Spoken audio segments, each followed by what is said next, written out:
നമ്മളിൽ ഭൂരിഭാഗം പേർക്കും ഏറ്റവും ഭയമുള്ള ജീവികളായിരിക്കും പാമ്പുകൾ. അവയിൽ തന്നെ പൈത്തണുകൾ അഥവാ പെരുമ്പാമ്പുകൾ പോലെയുള്ളവയുടെ പേര് കേട്ടാൽ തന്നെ നമ്മൾ സ്ഥലം കാലിയാക്കും.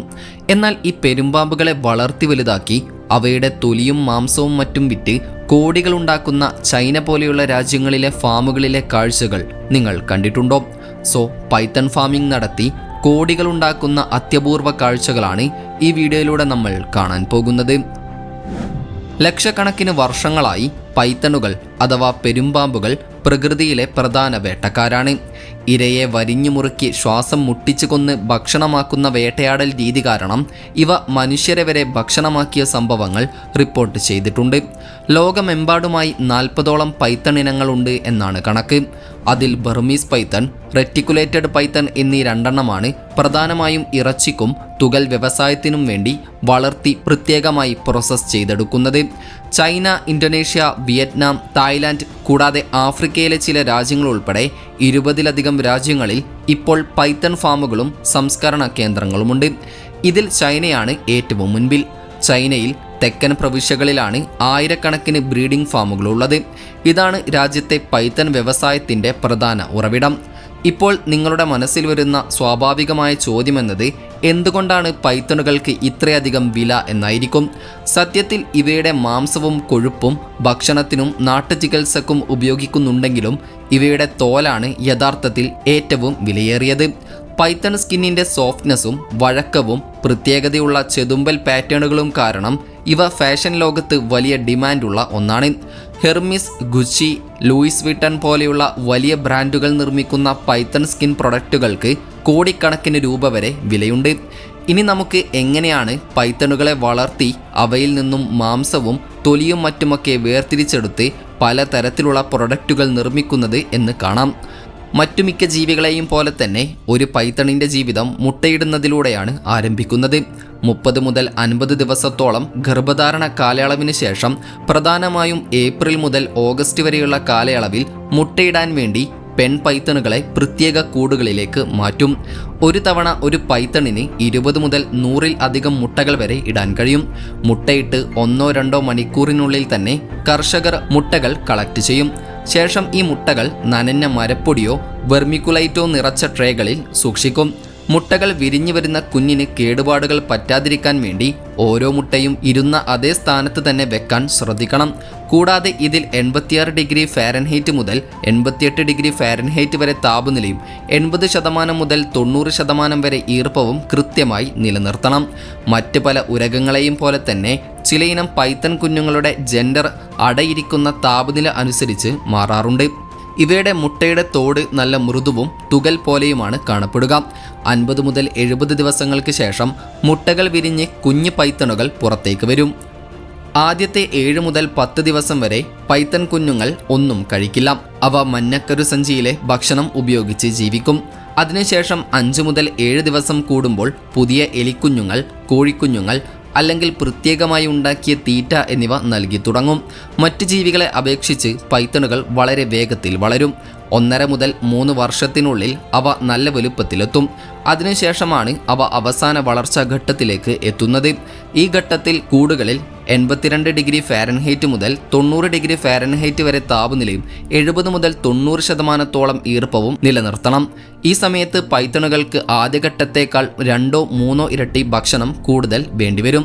സാധാരണയായി ഒരു നേരം കൊടുക്കുന്ന ഭക്ഷണം അവയുടെ ശരീരഭാരത്തിൻ്റെ ഏകദേശം 10% വരും. 7 മുതൽ 14 ദിവസം കൂടുമ്പോഴാണ് ഭക്ഷണം കൊടുക്കുക. 1.5 മുതൽ 3 വർഷങ്ങൾക്ക് ശേഷം പൈത്തണുകൾ സാധാരണയായി 8 മുതൽ 12 അടി നീളവും 40 മുതൽ 100-ലധികം പൗണ്ട് വരെ ഭാരവും എത്തും. ഇതോടെ ഇവ വിളവെടുപ്പിന് തയ്യാറാകും. ആദ്യം പാമ്പിനെ അൺകോൺഷ്യസ് ആക്കാനായി CO2 ഉപയോഗിച്ചോ മറ്റോ മയക്കും. അൺഎക്സ്പെക്റ്റഡ് അറ്റാക്കിംഗ് ഒഴിവാക്കാനാണ് ഇങ്ങനെ ചെയ്യുന്നത്. പൈത്തണിൻ്റെ നാഡീവ്യൂഹം ശരീരത്തിലെ റിഫ്ലക്സുകൾ വഴിയാണ് പ്രവർത്തിക്കുന്നത്. അതിനാൽ തന്നെ ശരീരം പിടയ്ക്കുന്നത് പൂർണ്ണമായും നിൽക്കാൻ കുറച്ച് മിനിറ്റുകൾ എടുത്തേക്കാം. പൂർണ്ണമായി അനക്കമില്ലാതായാൽ തൊഴിലാളികൾ വയറ്റിൽ കൃത്യമായി മുറിവുണ്ടാക്കുകയും തോൽ മാംസത്തിൽ നിന്ന് പതിയെ വേർതിരിച്ചെടുക്കുകയും ചെയ്യുന്നു. ചിലപ്പോൾ തോൽ എളുപ്പത്തിൽ ഇളകി വരാൻ വെള്ളമോ മറ്റ് പൊടിക്കൈകളോ ഉപയോഗിക്കാറുണ്ട്. അതിനുശേഷം പാമ്പിനെ തൂക്കിയിടും. അപ്പോൾ തോൽ എളുപ്പത്തിൽ ഊർന്നു പോരാൻ ഗ്രാവിറ്റി സഹായിക്കും. തോലിൽ ഒരു പോറൽ പോലും വീഴാതെ വളരെ ശ്രദ്ധയോടെ വേണം ഇത് ചെയ്യാൻ. കാരണം ഒരു ചെറിയ പോറൽ വന്നാൽ പോലും അതിൻ്റെ 100 കണക്കിന് ഡോളർ വില കുറയും. അതിനുശേഷം മാംസം ശ്രദ്ധയോടെ വേർതിരിച്ചെടുക്കും. മാംസത്തിന് വെള്ള നിറവും ഉറപ്പുള്ള ഘടനയും നല്ല പ്രോട്ടീനും ഉണ്ടാകും. രുചി കോഴിയിറച്ചിക്കും മീനിനും ഇടയിലുള്ളതാണ്. പൈത്തണിൻ്റെ ഇറച്ചി കഴിച്ചിട്ടുള്ളവർ അതിൻ്റെ ടേസ്റ്റ് എങ്ങനെയാണെന്ന് കമൻറ്റ് ചെയ്യാൻ മറക്കരുത്. പൈത്തൺ ഇറച്ചിക്ക് കിലോഗ്രാമിന് 1500ഓളം രൂപ വരെ വിലയുണ്ട്. ചൈന, വിയറ്റ്നാം, തായ്ലൻഡ്, മറ്റ് തെക്കുകിഴക്കൻ ഏഷ്യൻ രാജ്യങ്ങൾ എന്നിവിടങ്ങളിൽ ഇത് വളരെ ജനപ്രിയമാണ്. മൃദുലവും വഴുവഴുപ്പുള്ളതുമായ പെരുമ്പാമ്പിൻ്റെ കൊഴുപ്പ് മസാജ് ഓയിലുകൾ, ചർമ്മ സംരക്ഷണ ഉൽപ്പന്നങ്ങൾ, സന്ധിവേദനകൾക്കും ചർമ്മരോഗങ്ങൾക്കുമുള്ള നാട്ടുചികിത്സകൾ എന്നിവയ്ക്കായി ഉപയോഗിക്കുകയാണ് ചെയ്യുക.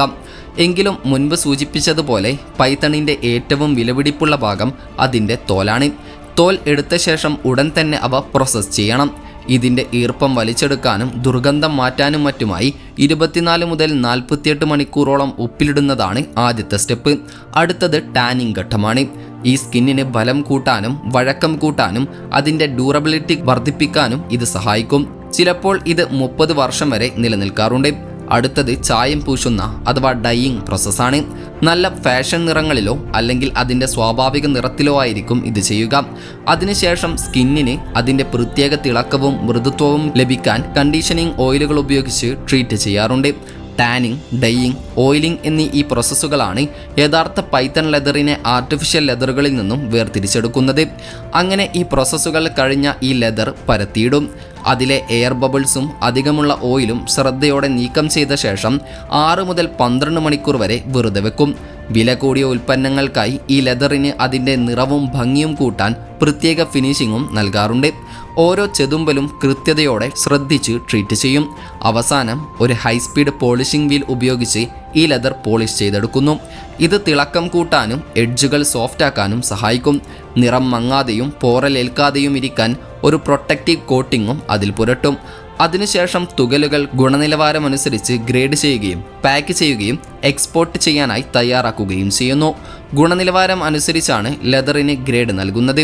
ഒരു കുഴപ്പവുമില്ലാത്ത പ്രീമിയം ഗ്രേഡ് ലെതറുകൾക്ക് ഒരു സ്ക്വയർ മീറ്ററിന് $500 വരെ വിലയുണ്ടാകും. അതായത് 45,000 ഇന്ത്യൻ രൂപയോളം വില. എന്നാൽ താഴ്ന്ന ഗ്രേഡുകൾക്ക് $50 വരെ കുറഞ്ഞ വിലയ്ക്കും പോകാം. അതിനുശേഷം ഈ ലെതറുകൾ റോൾ ചെയ്ത് ഇറ്റലി, ഫ്രാൻസ്, US, ജപ്പാൻ പോലെയുള്ള പ്രധാന ഫാഷൻ സെന്ററുകളിലേക്ക് കയറ്റി അയക്കുന്നു. ലക്ഷറി ബാഗുകൾ, ഷൂസുകൾ, വാലറ്റുകൾ, വാച്ചുകൾ എന്നിവയൊക്കെ ഉണ്ടാക്കുന്നതിന് മുൻപ് ഓരോ ലെതറിനും ക്വാളിറ്റി ചെക്കിങ്ങും ഉണ്ടാകാറുണ്ട്. ഏതായാലും നമ്മുടെ ഇന്ത്യയിലൊക്കെ ഇത്തരത്തിലുള്ള ബിസിനസ്സുകൾക്ക് പെർമിറ്റ് ലഭിച്ചു കഴിഞ്ഞാൽ നിങ്ങൾ ഇത്തരത്തിലുള്ള ബിസിനസ്സുകൾ ചെയ്യാൻ തയ്യാറാകുമോ എന്ന് കമൻറ്റ് ചെയ്യാനും മറക്കരുത്. വീഡിയോ ഇഷ്ടപ്പെട്ടാൽ വീഡിയോക്ക് ലൈക്ക് ചെയ്യാനും വീഡിയോ ഷെയർ ചെയ്യാനും നമ്മുടെ ചാനൽ സബ്സ്ക്രൈബ് ചെയ്യാനും വിട്ടുപോകരുത്. അപ്പോൾ മറ്റൊരു ഇൻഫോർമേറ്റീവായ വീഡിയോയുമായി വരുന്നത് വരെ ഗുഡ് ബൈ.